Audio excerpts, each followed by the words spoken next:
you get to see the best of the best usually going there to practice.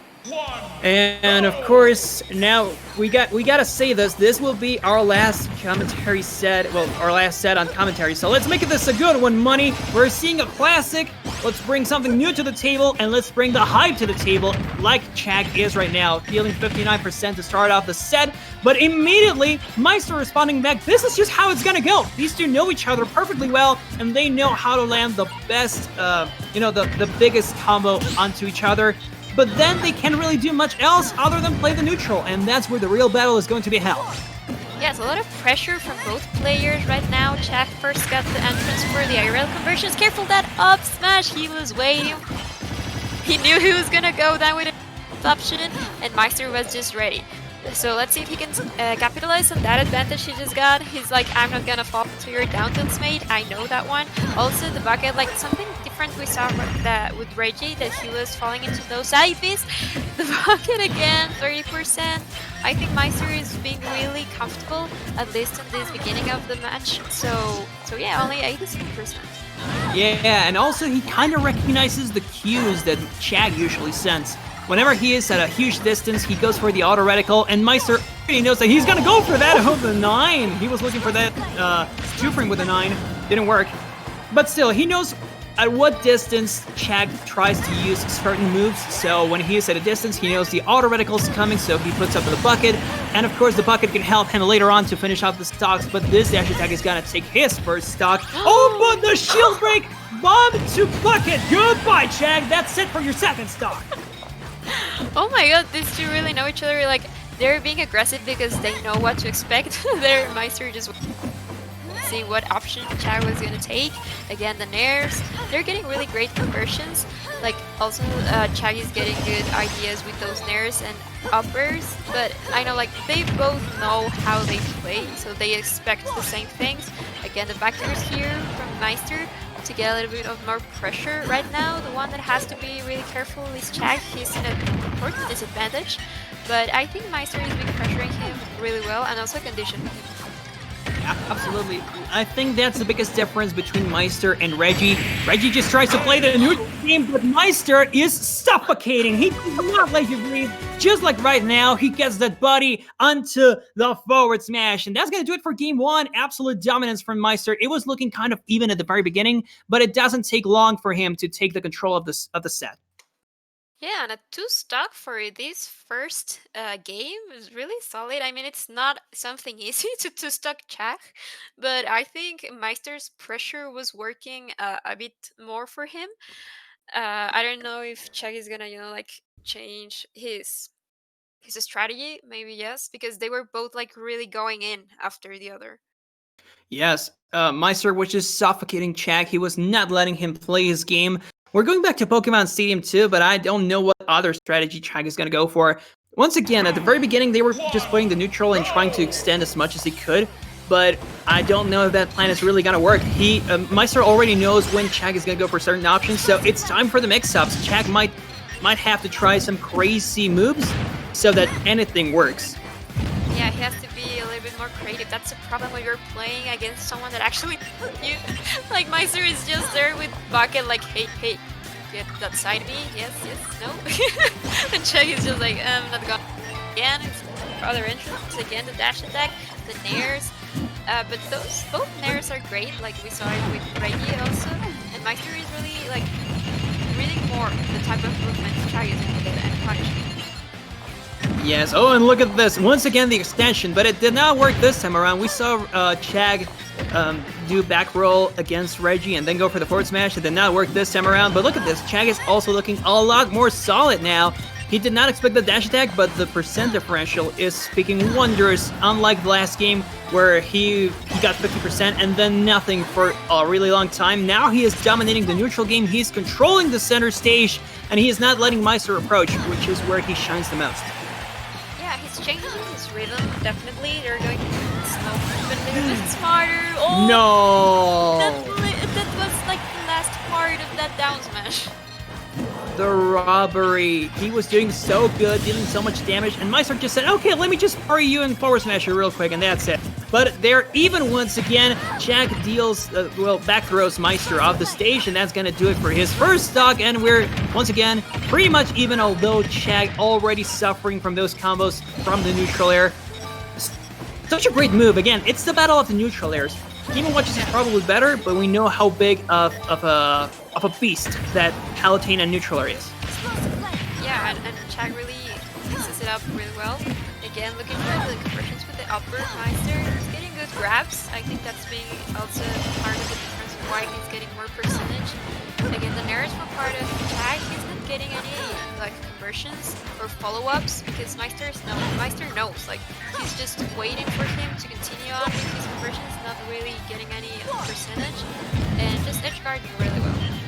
And also not letting him get back on stage. And when he does, he intercepts him with the up B out of shield, which once again is a really great option. And that down tilt to back air is not connected. That nerf really did hurt Palutena quite a bit. I remember that Palos used to get that conversion all the time, but now it's just really easy to fall out of. And it did hurt them in the long term because he lost a really important kill option. And now we're back to center stage. Both of them trying to face against each other, but Chag just gives up stage control. I don't think that's the way to go. Look at this. He hits a bomb because of that. Yeah, I think he's having a lot of trouble moving around. He's maybe getting a little bit desperate of finding one entrance. He hasn't found one in a while. Careful there, the bucket could have been all for him, but now he's just waiting, getting a little bit of percentage. Maister is just waiting there with the bucket, and finally, I think that's a down tilt. Ended up that stock. Yeah, I believe so. Maister is good at planning kills with the tilts, and the most important aspect of that is that you don't usually expect the tilt to come out, be it the chair or the little plank.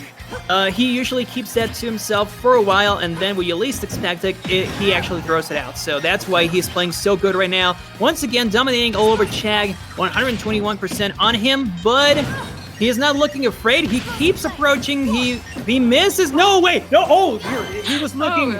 It was looking like he was going to go for something crazy, but he ends up looking his own stuff. Yeah, too greedy there. Not worth it. Yeah, I mean, like, he had a good advantage. Now he's doing like 67%. Chag just needs a good entrance, a good conversion, and he can even things up. So yeah, I mean, maybe that greediness was not the best thing or the best choice right now. Again, the Nair, waiting for those options. But I think Meisters really have a lot of priority, and that is really making a mess on Chag's options. He's not being able to continue with those Nairs or uppers. And here we go, the up air chains. Chag's just hoping that one of them can actually get the kill if Maister goes for the wrong DI or something, but it's not looking like it. Although he is making this back slowly but surely, but we saw earlier on how easy it is for Maister to just get the kill. It only takes is one down smash and then a forward smash or something. But he is holding on to it. Chag just not landing anywhere near Maister and hoping that the distance game can actually work for him. Yeah, I think he's kind of making a comeback. He's being more patient, careful there. Again, the forward throw. Maister is not also overextending his edge guards.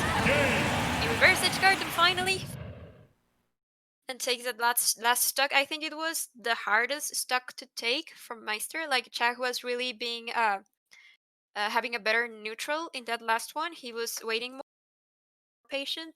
He was really close to being able to take that comeback. Yes, he was actually making it back, but oh well, it did not work out for him in the end, and Maister is now up 2-0. But I do think that Chag still has some gas in his tank, so he can make it through the next game. But of course, Maister is a different beast.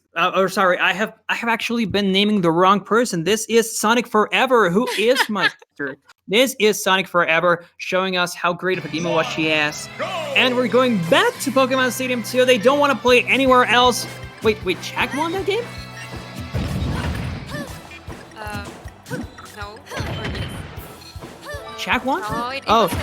Yes. Did I see that wrong? I'm sorry, I don't remember who won, actually. Maister won. They're so even, but okay, one on... Yeah, we're gonna check later. Yes, I also saw it, but well, I'm sorry if we were to take that one, but just look at them. I mean, like, they're just waiting to see whose chances it is to get the best conversions. But right now Maister is having a good time there with the little turtle, trying to get more percentage with those spares. I think those down smashes have really worked for him too. Careful there with the pocket. I think that getting rid of those options from farther away from Chag is really affecting his game start. Oh, absolutely. I don't think that his options are working as well as they were previously. Chag is taking such a mental toll right now, and the neutral not off see the fishbowl kill, but it does off the top. And look at that, only 32% on Maister. He's looking so much more dominant this game than he was last time. And also, we're getting confirmation. Maister didn't win that last game, so he's up 2-0. This is Chag's last option, last stance on the winner's bracket before he falls to losers. And is he going to go for the 9? Oh, I want to see a 9 to finish this. Yeah, so last time we had a 9, but it didn't connect because it was on the edge. So let's see if Maister right now finally seeing some conversions from Chag, trying to get a little bit more pressure. Careful there with the windbugs, forcing Oh no! Oh, careful! That was a good idea. Yeah, never mind. I always get scared when I see Maister too deep in the bottom of the stage, but then I remember that's Game & Watch. He comes back from wherever he wants, so it's really not that big of a deal to see him go down too much. And look at this, he is not playing shook in the slightest. He made it back and he knows that he can keep the stage control, and he just puts up that bucket because he knows that the auto reticle or the explosive flame are just gonna feed into it. So no need for him to engage, just wait to see what Chag does. Chag It's so weird to see. It's so weird to see this. I mean, they're not doing anything. They're just breathing. It's like Maister knows he doesn't. It's like, hey, sounds like oh they're playing the town game. Like, huh? You're gonna come for me? Yes or no? It's the patience game. Or also the time of finally dash attack there to like break up this momentum or this little intermediate. But again, let's see if Chag can find good entrances here. Yep. It's like, come at me, bro, come at me. Maister forcing Chag to engage. He's like, yeah, I want to play, man. Oh, not again, not again. Here we go again. Sonic Forever taking his time. And is he gonna force the edge guard onto Chag? He doesn't, but he has been dealing a lot of damage onto him, so this is gonna end any second now, I would say, at least for his second stock. Another edge guard. Okay. They're still playing. They're still playing. Yeah, I see Chag really struggling and problems encountering actually ways to counter Maister's options. Like he has so much. Finally, down tilt. He just has to be patient. He has to be like looking for the way he's moving, finding patterns. I think he can really get this one game. But he just needs to, like focus and be patient because Maister is really putting a lot of pressure. Yes, and Chag finds a way to fall out of that neutral area that took his first stock. Yeah, at such a high percent, Maister is also taking his sweet time to find a way to finally take Maister's second stock. Sorry, Chag's second stock. And yeah, he might even be able to play the clock. He might even be able to bring a timeout, but I don't think he wants that. He actually wants to engage. That's what I like about Maister. He keeps throwing the offensive because he wants to play. He wants to engage. And of course, Game & Watch's moves are really safe on shield mostly, so he does have that advantage. Whereas Chag has to fight so much more because Palutena, her options at a distance are completely nullified by the bucket, so she has to play close quarters. I haven't seen one single up smash from Chag. I mean, that could be a good mix-up. I'm pretty sure Maister wouldn't be expecting it, but maybe let's see if he adapts his 27%. I think he's doing it great. He's taking it a little bit slower, just waiting for the options, not looking so much for those follow-ups because he knows that Maister knows what he's gonna do. So he's just trying to, like mix things up a little bit. Yes, and doesn't seem to work out so well even then. Although the extra credit that Maister has gotten is not as much as he did in his first stock, so yeah, it's looking a little better, but again, look at the clock. We're down to the final 2 minutes. Oh, are we even gonna get to see the 2 minutes? No, we are not. That's it. Maister is in winners finals to no one's surprise. Oh my god. Down smash at the end. He lived only to die. Yep, he only lived to see another neutral exchange to lose it in the end. But that's gonna do it, Monty. I believe that we're gonna have to sign out. This has been the Mexican Online Open for GOML. Thanks everybody for putting this event together. Thank you to Red Bull Gaming and Red Bull Canada. We're gonna have to say goodbye now, Monty. What would you like to say to the audience? Well, thanks so much to everyone for having us. Also to GOML, Red Bull for making this. We know that this is online and sometimes, but I really hope to see everyone again in offline. And I don't know, just stay safe. And thanks again for tune to everyone. Oh, we're Oh, gonna and have also a little sorry, a little replay nah, before we. I was gonna say the same thing. So we get to see something else, one last thing before we go. So let's have a look at this. Meister defeated Chag 3-0 in case you're just joining us. Oh, we don't have a Red Bull replay. That's so sad. But okay, it's okay. We still saw what a great set this was and a great way to go. So thanks everybody for sticking through with us till the end. Shout outs to Mani for being here. Follow her on Twitter at ManiCute. I am at Toon Laguna. We always appreciate you following us. And of course, next up, we're going to see Roy and Colt, two fan favorites as well. And they're going to bring you the commentary for the remainder of Top 8. It's been a pleasure to be here with you, and I hope that we get to commentate more events in the future, and I hope you enjoy the rest of it. Goodbye.